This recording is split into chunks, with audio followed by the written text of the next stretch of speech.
서기 964년 고려의 수도 개경. 건국시조 태조왕건의 손녀이자 훗날 고려를 거대한 불길 속으로 밀어넣을 여인 황보씨가 태어납니다. 그녀의 출생은 축복이었으나 그 이면에는 왕실 혈통을 지키기 위한 비정한 규칙들이 도사리고 있었습니다. 그녀는 태어나는 순간부터 평범한 여인의 삶이 아닌 고려라는 거대한 체스판 위에 강력한 퀸으로 길러졌습니다. 당시 고려 왕실은 근친혼을 통해 혈통의 순수성을 지키고 호족들의 득세를 막으려 했습니다. 그녀 역시 자신의 의사와는 상관없이 사촌 오빠인 5대 왕 경종과 혼이 나며 헌해왕후라는 칭호를 얻게 됩니다. 그러나 화려한 혼례식 뒤에 기다리고 있던 것은 적막한 궁궐의 침묵이었습니다. 남편 경종은 정모에는 관심이 없었습니다. 그는 선왕이었던 광종의 피해 숙청을 지켜보며 자란 탓에 깊은 트라우마에 시달렸고 술과 남색 그리고 사냥에만 몰두하며 삶에 탕진했습니다. 헌해왕후는 그 차가운 침소에서 홀로 밤을 지새우며 권력이란 무엇인가를 뼈저리게 깨닫습니다. 사랑받지 못하는 왕비는 죽은 목숨과 같다. 내가 살아남기 위해서는 스스로 권력이 되어야 한다. 그녀의 가슴 속에서 차가운 야망의 불꽃이 일기 시작한 것은 바로 이 무렵이었습니다. 즉위 6년 만에 남편 경종이 서거했을 때 그녀의 나이는 겨우 18이었습니다. 갓 돌이 지난 아들, 훗날의 목종을 품에 안고 통곡하는 그녀의 눈에는 슬픔보다 더 깊은 공포가 서려 있었습니다. 아들이 너무 어려 왕위는 그녀의 오빠인 성종에게 넘어갔고 그녀는 궁궐 구석 천추궁으로 물러나야 했습니다. 하지만 그것은 끝이 아니라 거대한 반격을 위한 잠복기였습니다. 천추궁에서의 생활은 고요했으나 위태로웠습니다. 오빠 성종은 유교 정치를 표방하며 고려를 도덕적인 국가로 만들려 했습니다. 그는 여동생인 태우가 정숙하게 아들을 키우며 조용히 지내기를 바랬습니다. 하지만 태우의 끓는 피는 정적인 궁궐 생활을 견디지 못했습니다. 바로 그때 그녀의 인생을 송두리째 바꿀 남자가 나타납니다. 그의 이름은 김치양. 황해도 동주 출신의 호족이었던 그는 숙녀의 복장을 하고 궁궐을 드나들었습니다.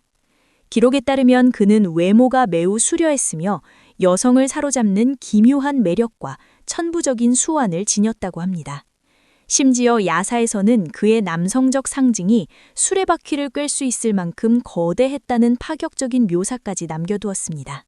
이는 그가 단순한 사나이가 아니라 태후를 육체적, 정신적으로 완전히 지배할 만큼 강력한 에너지를 지닌 인물이었음을 시사합니다. 외로움과 권력욕에 목말라 있던 태후에게 김치양은 단비와 같은 존재였습니다. 두 사람은 불교 행사를 핑계로 밀회를 즐겼고 이는 곧 궁궐의 공공연한 비밀이 되었습니다.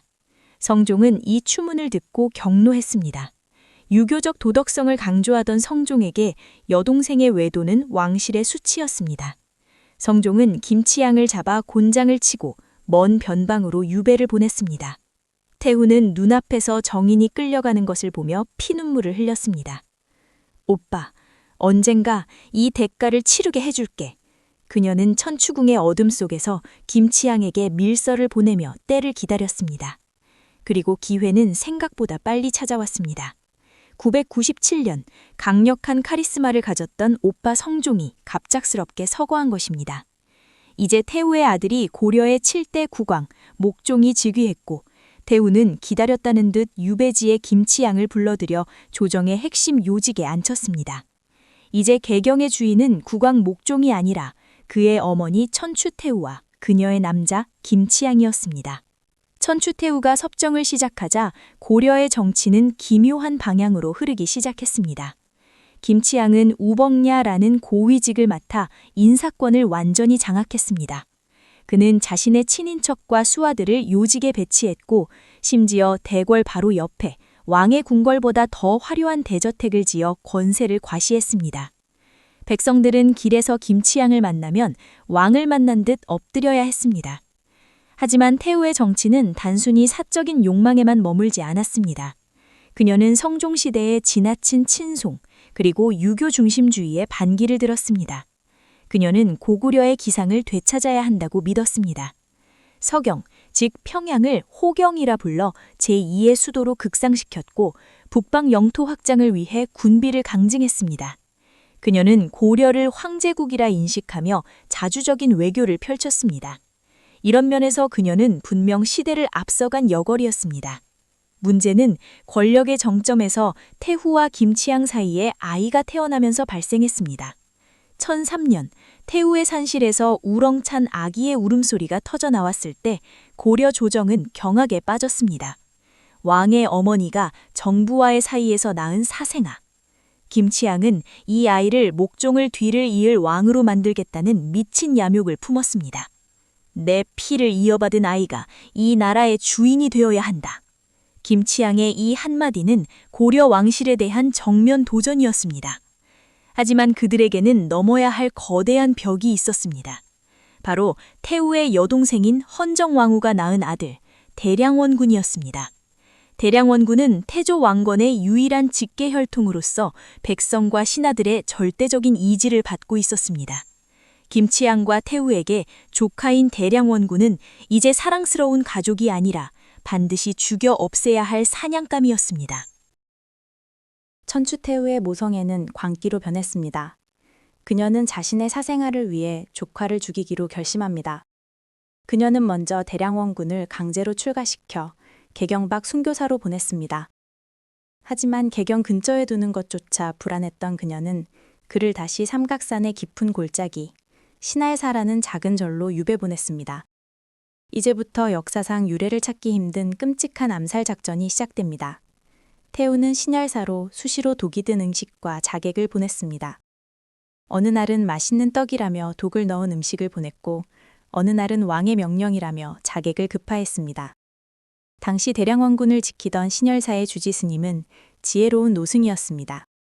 그는 암살자들이 들이닥치기 전 방바닥 아래 깊은 구덩이를 파고 그 위에 두꺼운 판자와 돗자리를 깔았습니다.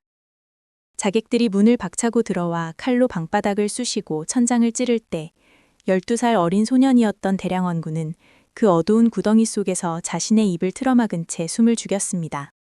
위에서는 자신을 죽이려는 자들의 거친 숨소리와 칼날이 나무판을 긁는 소름 끼치는 소리가 들려왔습니다. 소년은 어둠 속에서 차가운 흙바닥을 부여잡고 생각했습니다. 나를 죽이려는 저 사람은 나의 이모가 아닌가?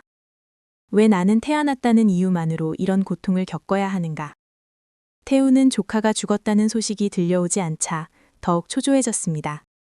그녀는 아들 목종을 압박해 대량원군을 더 먼 곳으로 보내거나 처형하라고 강요했습니다. 하지만 목종은 어머니의 잔인함에 환멸을 느끼고 있었습니다. 그는 어머니 몰래 대량원군에게 내관을 보내 음식을 전달하며 그를 보호하려 애썼습니다. 고려의 궁궐은 이제 어머니와 아들이 서로를 쏟고 속이는 거대한 심리전의 장이 되었습니다. 1009년 정월, 개경의 밤하늘이 핏빛으로 물들었습니다. 궁궐 내부의 기름창고에서 시작된 불길이 바람을 타고 번져나가 태후의 거처인 천추전을 집어삼켰습니다. 이 화재는 우연이 아니었습니다. 김치향 일파가 병석에 누운 목종을 제거하고 그 혼란을 틈타 자신들의 아들을 왕위에 올리기 위해 계획적으로 저지른 방화였습니다. 불길 속에서 태후는 미친 듯이 웃었을지도 모릅니다. 이제 방해꾼은 모두 사라졌다. 나의 세상이 온다. 하지만 그녀가 관가한 것이 있었습니다. 바로 고려의 군대를 쥐고 있던 무장들의 존재였습니다. 목종은 화마 속에서 자신의 목숨이 경각에 달렸음을 깨닫고 서경의 중군사 강조에게 밀서를 보냅니다. 장군, 즉시 달려와 나를 지키라.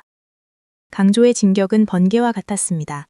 하지만 강조가 개경으로 오던 중 왕이 이미 죽었다는 가짜뉴스를 듣게 되면서 역사는 걷잡을 수 없는 방향으로 튀어나갑니다. 강조는 분노하여 개경으로 진격했고 김치향 일파를 모조리 잡아들였습니다. 태후가 그토록 사랑했던 김치향은 강조의 칼날 아래 비명도 지르지 못한 채 목이 달아났습니다. 그리고 태후가 모든 것을 걸고 지키려 했던 사생아 아들 역시 강조의 수하들에 의해 차가운 시신이 되어 길거리에 던져졌습니다. 천추태후는 무너지는 궁궐의 잔해 위에서 통곡했습니다. 사랑도 아이도 권력도 연기처럼 사라졌습니다. 강조는 살아있던 목종마저 폐위시키고 유배지로 보내 살해했습니다. 태후는 아들의 죽음을 막지 못했습니다. 그녀가 쟁취하려 했던 권력의 탐욕이 결국 자신의 친아들까지 죽음으로 몰아넣은 셈입니다. 모든 권력을 잃은 천추태후는 자신의 고향인 황주로 유배되었습니다. 그녀가 죽이려 했던 조카 대량왕군은 이제 고려의 8대 왕 현종이 되어 보좌에 앉았습니다. 태후는 황주의 차가운 방에서 무려 21년을 더 살았습니다. 그 21년은 그녀에게 어떤 시간이었을까요?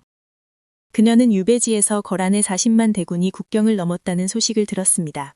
자신이 아끼던 개경이 잿더미가 되고 자신이 무시했던 조카 현종이 피난길에 올랐다는 이야기도 들었습니다. 그녀는 아마도 생각했을 것입니다. 만약 내가 김치향에게 눈이 멀지 않았더라면, 만약 내가 고려의 정통성을 지켰더라면 이 나라는 전쟁의 불길에 휩싸이지 않았을까. 하지만 역사는 가정, 입후를 허용하지 않습니다. 그녀는 1029년 66세의 나이로 개경의 숭덕궁으로 돌아와 쓸쓸히 생을 마감합니다. 그녀의 죽음 이후 유교사관에 입각한 역사가들은 그녀를 고려판 칙천무호 혹은 요부로 기록했습니다. 그녀의 자주적인 외교와 국방정책은 김치향과의 스캔들에 가려 빛을 일떴습니다. 천추태후의 삶은 우리에게 질문을 던집니다.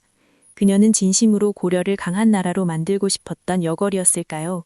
아니면 사랑이라는 핑계 뒤에 숨어 자신의 야망을 채우려 했던 비정한 권력자였을까요? 확실한 것은 그녀가 고려 역사상 가장 뜨겁게 살았으며 가장 파괴적인 영향을 미친 여성이라는 점입니다. 그녀의 욕망이 만든 틈새로 외세의 칼날이 들어왔고 그 상처를 치유하기 위해 고려는 수십 년간 피를 흘려야 했습니다. 천추태후, 그녀의 이름은 고려 왕조의 찬란한 환듬기 뒤에 숨겨진 가장 어둡고도 강렬한 그림자로 영원히 기억될 것입니다. 오늘날 우리는 천추태후를 어떻게 보아야 할까요? 그녀의 삶은 개인의 욕망이 공적인 책임감과 충돌할 때 얼마나 끔찍한 결과를 초래하는지를 보여주는 거울과 같습니다.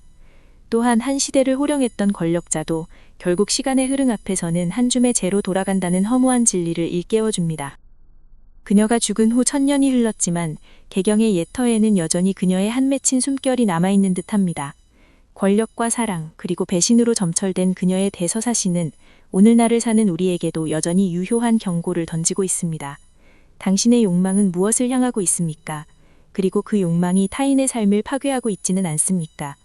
천추태후의 이야기는 여기서 끝이 나지만 그가 남긴 질문은 역사의 파동이 되어 영원히 우리 곁을 맴돌 것입니다.